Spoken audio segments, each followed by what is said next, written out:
Hello mes loustiques, j'espère que vous allez bien. On se retrouve dans cette nouvelle vidéo YouTube pour le thème comment trouver son propre style.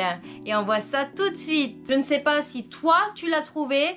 Moi je galère de ouf à trouver mon propre style. En fait j'oscille entre plusieurs styles. Je sais pas trop où je suis.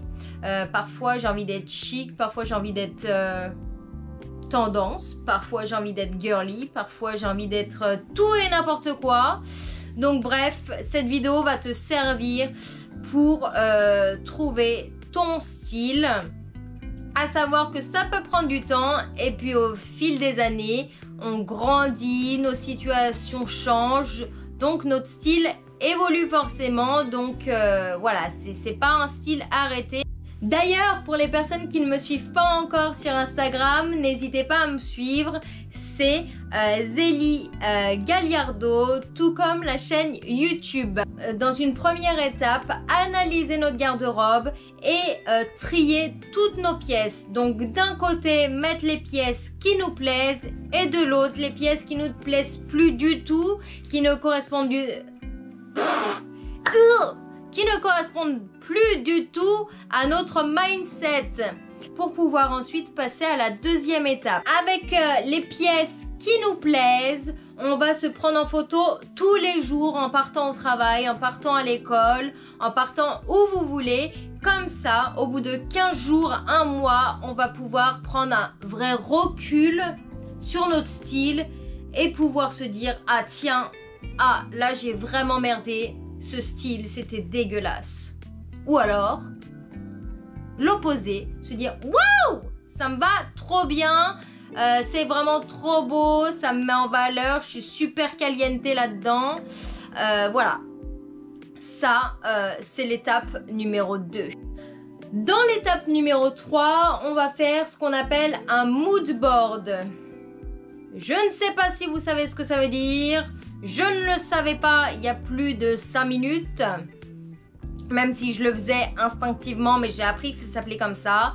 En fait, c'est une liste de photos que, vous savez, sur Instagram, on peut enregistrer des photos. Ça vous fait un espèce d'album photo. Et bah, c'est ça, un mood board. Voilà.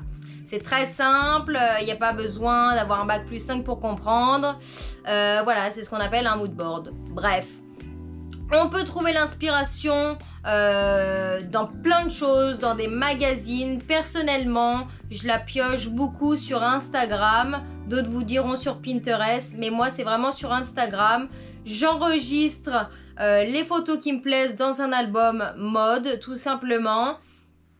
Et puis du coup je m'inspire de ces looks et en fonction de la morphologie des personnes, je me dis bah tiens ça peut potentiellement m'aller. Dans la quatrième étape, le but principal ça va être de faire un comparatif.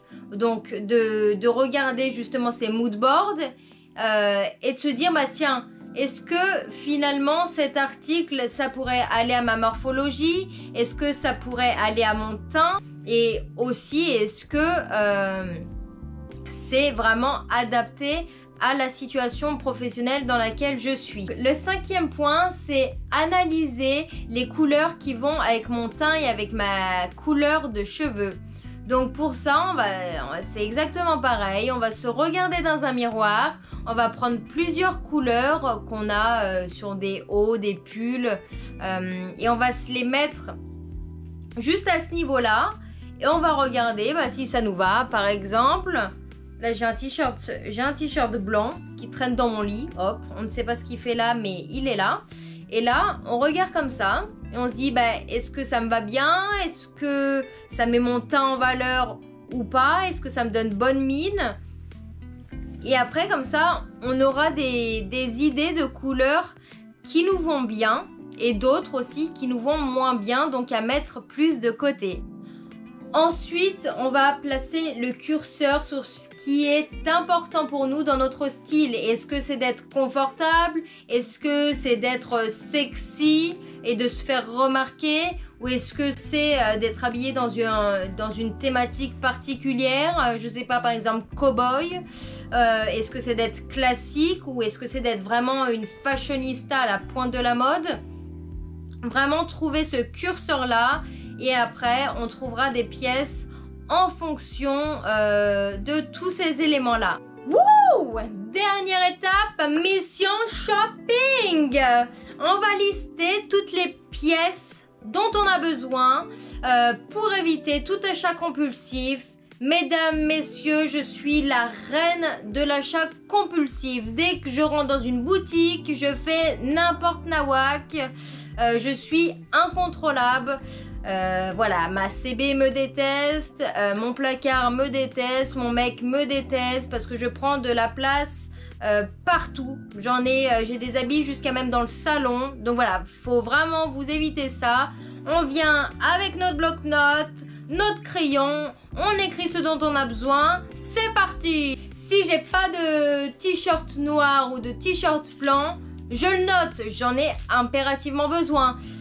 En fonction de l'analyse des couleurs qu'on a fait avec notre teint, on va savoir quelle couleur prendre. Et en fonction des comparatifs aussi avec notre mood board, etc., on va savoir les pièces qui nous manquent dans notre garde-robe et les pièces qu'on aimerait bien. Attention pour cette petite liste, on ne fait pas non plus une liste de Noël, on fait une liste de 5 et 10 pièces max pour commencer. Ce sera déjà très bien et ça vous permettra d'améliorer votre look. Par exemple, s'il vous manque un blazer et que vous avez repéré que la couleur qui vous allait bien, c'était le blanc, et ben vous allez acheter un blazer blanc tout simplement. Voilà. Écoutez, j'espère que vous avez aimé ma petite vidéo. N'hésitez pas à me mettre un petit commentaire, un petit like, pourquoi pas. Et si vous m'aimez vraiment, si vous me kiffez de ouf, et ben abonnez-vous, ça me ferait très très plaisir. Et puis voilà. Bref, on se retrouve très vite dans une prochaine vidéo. Voilà, j'ai hâte de lire vos commentaires. Je vous fais des gros bisous. À très vite.